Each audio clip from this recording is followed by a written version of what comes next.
Hello, Aquarius, Sun, Moon, Rising, and Venus signs. Kamusta kayo? Sana po ay nasa mabuti kayong kalagayan.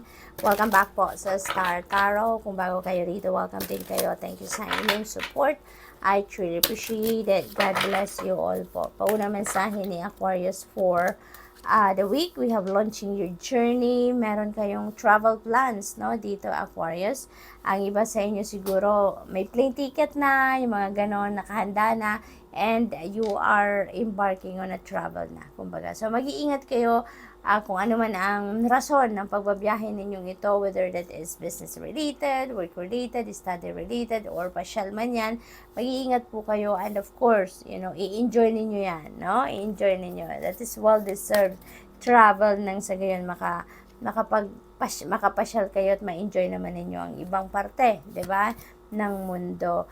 Dwelling in truth, I stand in the light of truth. Ayan. So, this is you also believing in what is right, no? Yung ganon.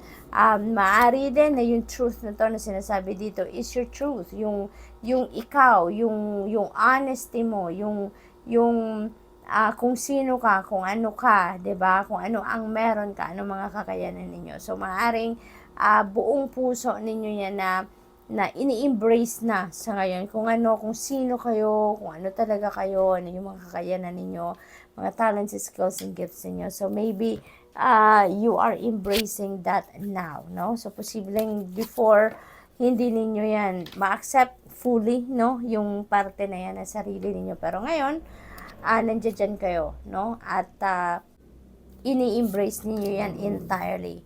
Exceeding expectations, napakaganda nito. You have set a certain bar sa sarili ninyo. At kung ano man yan, talagang mas ginalingan ninyo ng sobra-sobra. Pinag-anuhan ninyo talaga, pinagsikapan ninyo to at mai-exceed ninyo ang expectations na sinet ninyo for yourself. So, talagang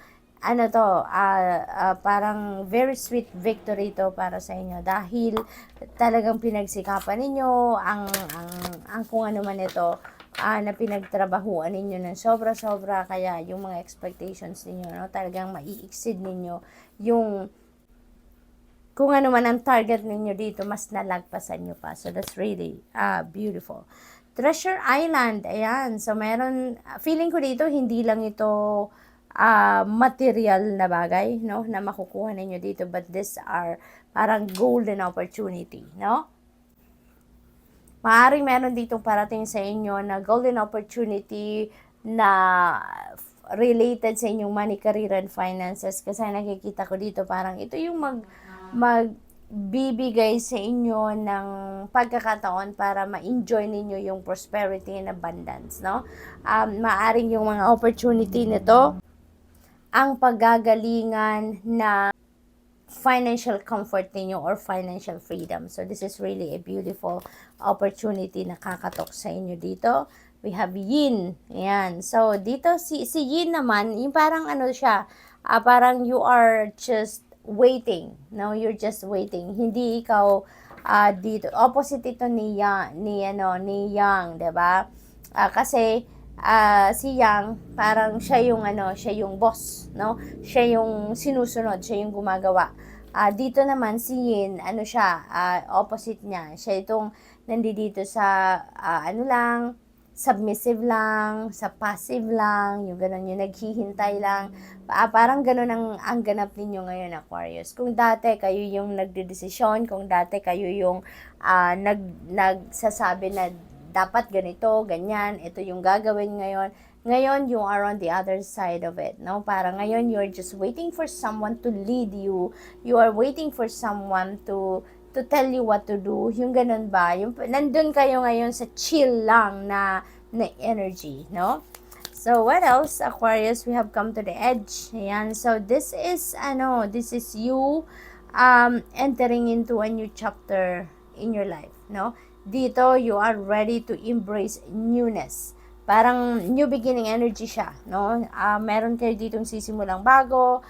You are entering a new phase in your life. At merong paglalakas ng loob dito na nakasama ito.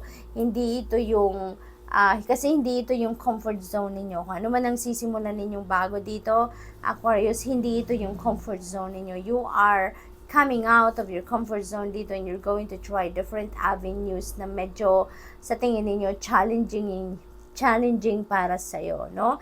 Hindi kayo komportable dito 100%, but you are trusting yourself, you are trusting your talents, your skills, your gifts, and higit sa lahat, you're trusting God, no? Na tutulungan ka sa journey mo na ito, no? Kaya, ano ka dito, yung parang handa ka rin dito na mag-grow, handa ka din dito na mag-thrive, handa ka na dito na mag-expand, 'di ba, ng kung ano ang mga natutunan ninyo in the past. Handa ka dito, no, to try things na you've never done before, no? So, malakas na ngayon ang inyong kalooban, kumbaga. So, tingnan natin kung ano pa ang ganap for Aquarius. We have strength, ayan. So, kaya kailangan ninyo ng inner strength and courage dito because of that, no? So, napakaganda nito kasi as ano na kayo ngayon, yung parang you are ready to mature na, 'di ba? Emotionally din, yung ganon. Handa na kayo ditong sumubok na mga bagay na hindi pa ninyo nasubukan, handa na kayong lumabas sa kung ano lang nakasanayan ninyo, sumubok na mga bagay na hindi pa ninyo nasubukan in the past, mga lugar na hindi pa ninyo napuntahan in the past, no? Yung ganon. So, good luck.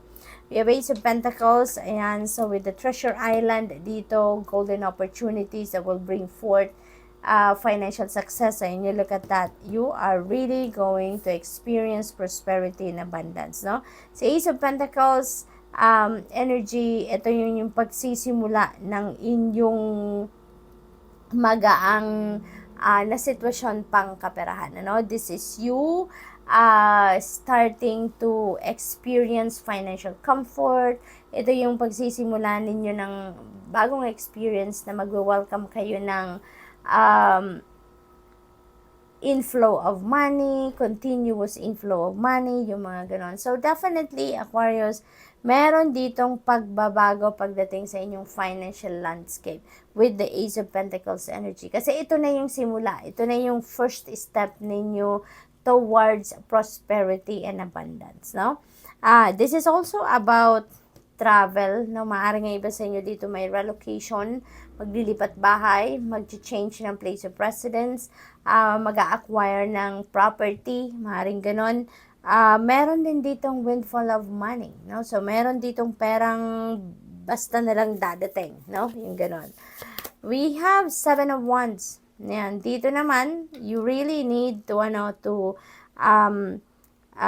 take the courage and inner strength talaga. And most likely, related ito dito sa come to the edge. Kasi, this could be a challenging situation para sa'yo. Kasi nga, bago ito totally new ito na sitwasyon na napapasukin ninyo dito, Aquarius. This is really a new beginning sa inyo at maaaring challenging ito para sa inyo. Kasi nga, mangangapa pa kayo dito, bago ito sa inyo, mag-a-adjust ka, mangangapa ka, yung ganun. Kaya kailangan mo lang natatagan ng inyong loob, kailangan mo lang na pagtibayin, kumbaga, no, ang inyong tiwala sa yung inyong faith, kumbaga, para makapagpatuloy kayo, no?